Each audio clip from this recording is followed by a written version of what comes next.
This is Barry with Christenson Transportation, and we're going to have another session of our Safety Takes Priority videos. Probably do several of those today. Everybody seems to keep giving me ideas, whether it's intentional or not. But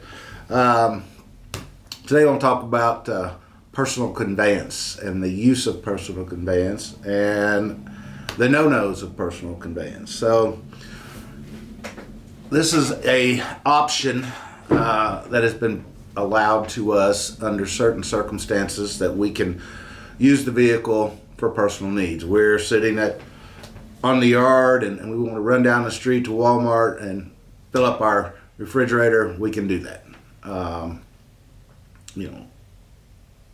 In some occasions, the shipper won't let us stay on their lot and we got to move. We can personal conveyance over to the truck stop. Very limited use, and it's not intended to help the load. So there's been a lot of instances that we've discovered, not a lot, but a lot, let's say repeat offenders. People that think they're working the system, doing the same thing with PC that's not PC. Seeking safe haven 5 days in a row, further down the road at the end of your day is not personal conveyance. It's abuse of the law.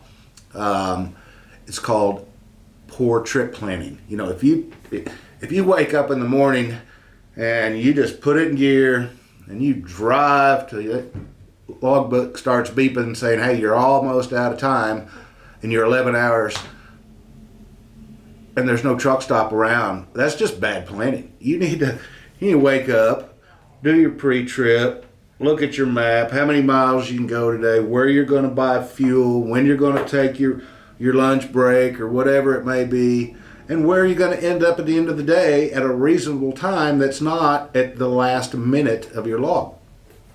So I really don't buy those excuses. I'm not a big fan of PC because of these types of behaviors. You can't start out in the morning and PC 80 miles, then all of a sudden click yourself on duty and start driving. That's no different than having two logbooks, and we don't play that game here. So a little planning helps a lot.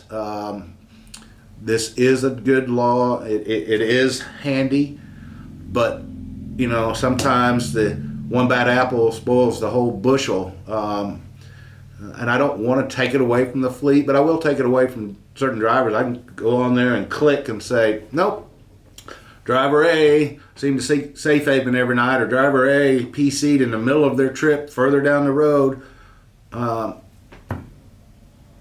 Driver A no longer has the ability to even get to PC on their logbook. So, if you want to play the game will be ended. So let's don't do that, because it is a good helping hand. When, just like I said, go to Walmart, go to wherever. Maybe not Walmart, they got enough people, but somewhere that's not furthering your load. That's the key issue. You get to the end of the day, there's no parking at the Flying J and wherever. You got to turn around and go back the other direction. You cannot go forward. That's basically the law. No moving forward. No advancing your load, or advancing your attempt to go get a load, whatever it may be. You got to go the other direction. Otherwise, it's just not believable. So let's not ruin this for the whole fleet. And those of you that have abused this, I've got a report that we can run that tells us who did it, and we pull up your load and see if you furthered your load, and we get you on the phone and we say, we're writing you up, we're putting you on a probation, and if you violate that, we just take it away from you. So let's don't get to the childish portion of this rule.